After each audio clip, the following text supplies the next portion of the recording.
radio.org.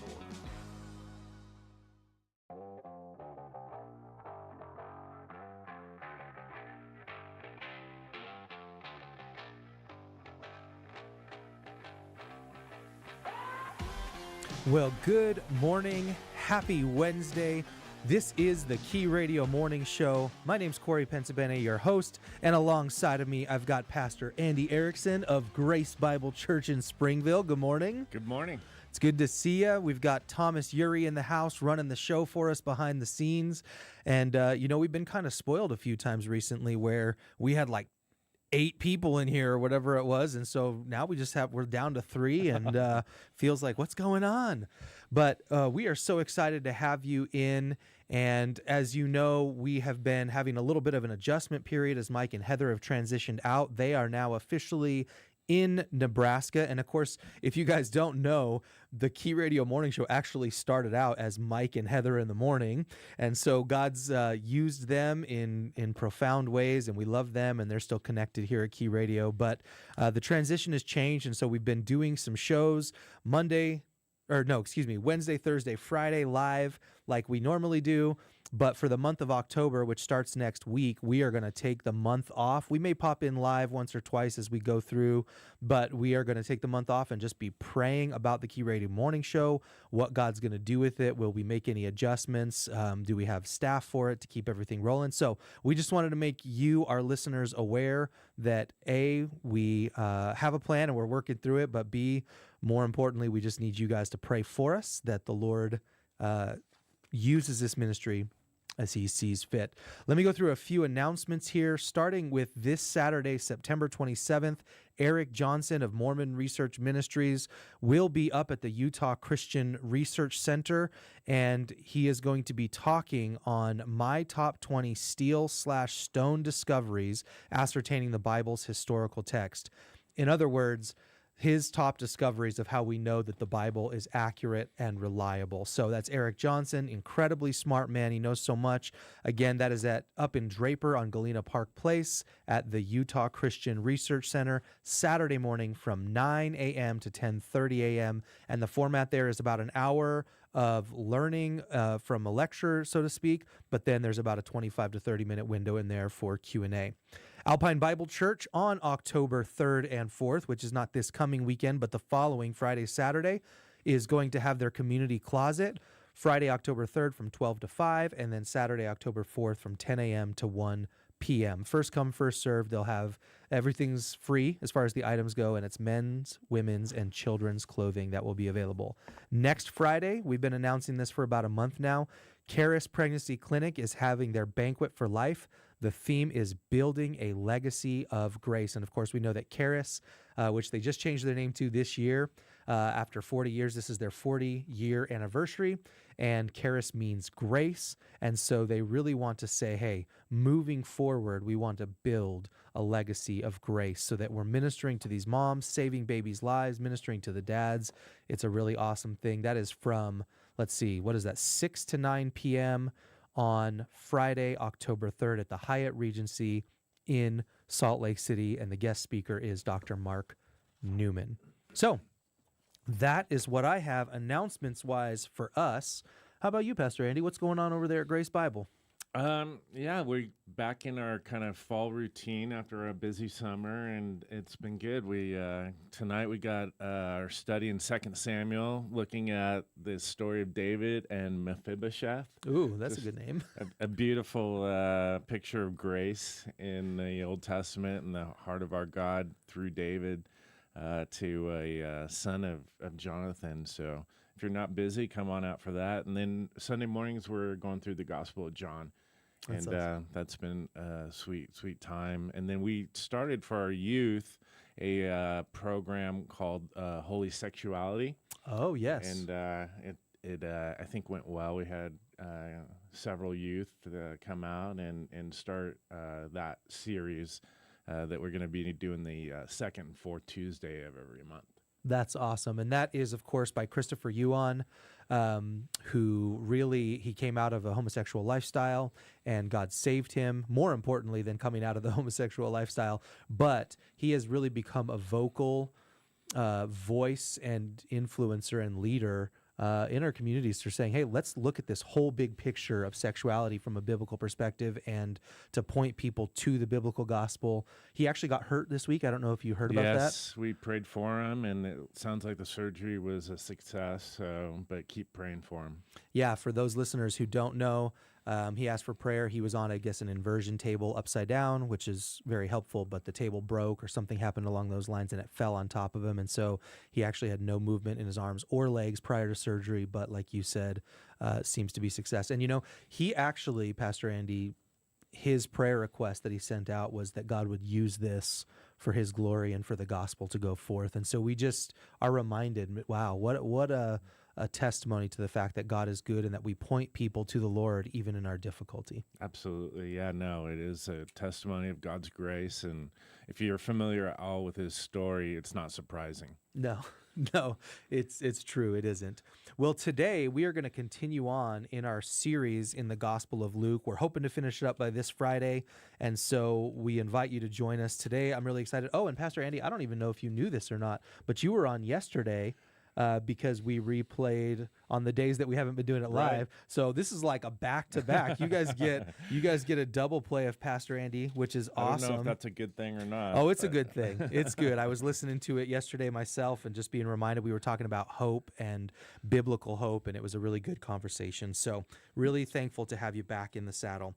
Well, we're going to cover Luke 23, verses 1 through 25 today, and this is right in the middle of the trial, if you want to call it that, because it's not really much of a legitimate trial. We've already had what is called the kangaroo court, so to speak, of the Sanhedrin doing things illegally with Jesus. Of course, he's been arrested as Judas betrayed him, and we talked about that. And so there is a lot going on. But now the Jews have a problem. Their problem is that they want Jesus dead. The religious leaders do, but they can't kill him under Roman law. So Roman rulers, the way that they did certain things as far as ruling over other countries is they wanted to be the ones, particularly with the Jews, that the Romans meaning wanted to be the ones that put everyone to death. So that level of penalty for crime had to go through the Romans. So the Jews couldn't just do their own thing. They had to manufacture some things to get the Romans to be on board. And now I don't know, any other background comments on that, Pastor Andy, as we kind of step into this? What's interesting, though, is, like technically they didn't have that authority to execute capital punishment, but we see them doing it in the New Testament. And so if they really wanted to, they could have done it and probably got a slap on the wrist from the Roman authorities, because the stoning of Stephen in the New Testament, the woman caught in adultery, they were ready to stone her.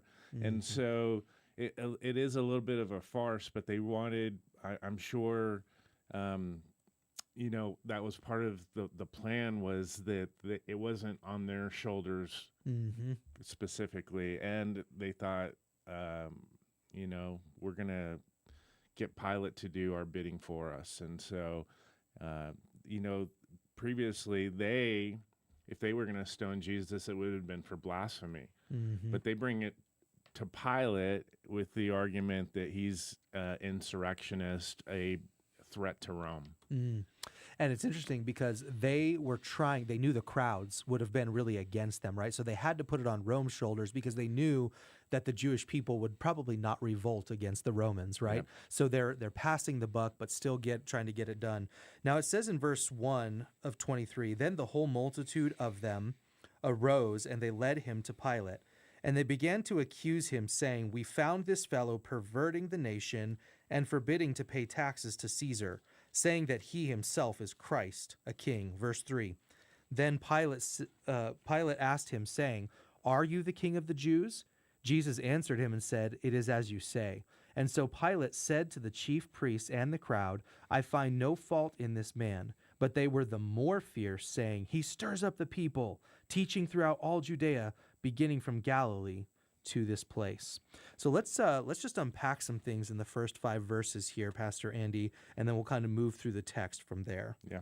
How do you want to start? What is the first thing that kind of jumps out? I think of Pilate's reaction. So this multitude is no doubt the Sanhedrin, probably their personal guard, a detachment of troops, come to Pilate really early in the morning.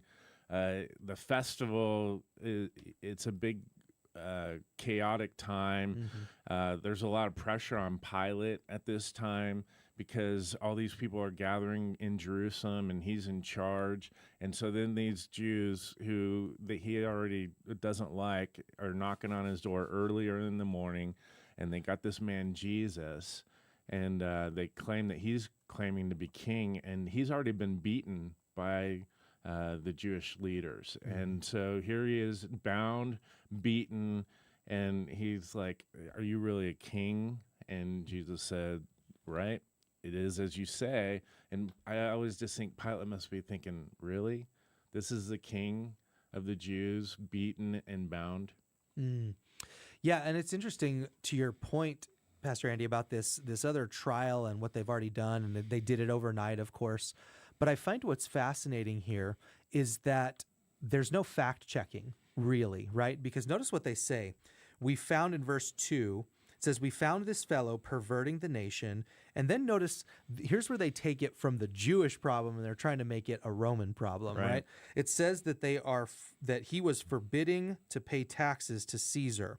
Well, if we were to go back to chapter 20, they already tried to trap him in front of their own people with this same issue. And they basically say, is it lawful to pay taxes to Caesar? And notice Jesus, in his, of course, perfect wisdom, he says in verse 23 of Luke 20, "Why do you test me? Show me a denarius. Whose image and inscription does it have?" And they said, "Caesar's." And he said to them, "Render therefore to Caesar the things that are Caesar's, and to God the things that are God's." So if people had really even just cared about the truth, to be honest, they could have fact-checked, because that conversation in Luke 20 was very public. So I don't know if you have any input or insight on that. Absolutely. There is no reasonable proof of any of these accusations, but it wasn't about that. It was about the fact that the Jews understood that Pilate was on a short leash from Rome himself because of previous events, and so they're leveraging that, the pressure of the festival that's going on. Pilate cannot afford another problem or issue, and so that is what they are really leveraging. And they're trying to give Pilate, reason to conform to their request by saying, "This is a reason. He claims he's a king. Here he's not denying it, and he's a threat to Rome."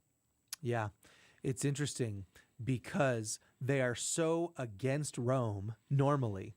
Right? The whole thing is, we need the Messiah to deliver us. Rome is oppressive. We hate all this. They hate the tax collectors who they view as traitors. And then it comes to, but now we need to get rid of this Jesus problem. And so they're suddenly appealing to Rome. And so we see this going on.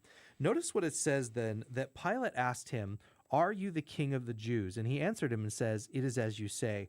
Now, if we could, Pastor Andy, maybe jump over to John chapter 18, because we get a little bit more insight into some of the specifics of this conversation. And I always want you to understand, people will attack the Gospels and say, well, why are there 4 of them? They're contradictory, things like that. Again, I understand why at first glance someone might say that, but when you really study what's going on, there's other things happening. And so we get in chapter 18 a little bit of a different perspective. So maybe, Pastor Andy, you could read verses, so John chapter 18, and it says this, verse 33, so let's do 33 through 38. Maybe you could read that. Then Pilate entered the praetorium again, called Jesus, and said to him, "Are you the king of the Jews?" And Jesus answered him, "Are you speaking for yourself about this, or did others tell you this concerning me?" Pilate answered, "Am I a Jew? Your own nation and chief priests have delivered you to me. What have you done?" Jesus answered, "My kingdom is not of this world. If my kingdom were of this world, my servants would fight, so that I should not be delivered to the Jews. But now my kingdom is not from here." Pilate therefore said to him, "Are you a king then?" Jesus answered, "You say rightly that I am a king. For this cause I was born, and for this cause I came into the world, that I should bear witness to the truth. Everyone who is of the truth hears my voice." Pilate said to him, "What is truth?" And when he had said this, he went out again to the Jews and said to them, "I find no fault in him at all." Wow. We could probably do a whole morning show just on that section, I think, in that interaction. But I just wanted for our listeners to be able to understand that it wasn't literally just, it's as you say, and then he just moved on, that there was an actual conversation and a dialogue where Pilate was trying to figure out what's Right. really going on here. Yeah, no, and it makes sense that John would have that insight, right? The disciple whom Jesus loved after the resurrection, I'm sure, gave him this insight. Yeah, and I do think, if I remember correctly, John knew someone that was close to the high priest, and so I think he was actually allowed behind the scenes during some of this going on with the Jews and their court stuff. So John has that insight, and we kind of see what's going on. And then it says in verse 5, Pastor Andy, could you maybe, so Pilate stands in front of this crowd and he says, "I find no fault in this man." And then verse 5, it says, "But they were the more fierce, saying, he stirs up the people, teaching throughout all Judea, beginning from Galilee to this place." Can you maybe Yeah. give us some insight? Why are they all of a sudden even more fierce after Pilate comes out and has said his piece? Yeah, because they're concerned that, that they're not going to get their plan executed the way that they want, that Pilate's not going to do their bidding. And so they can see that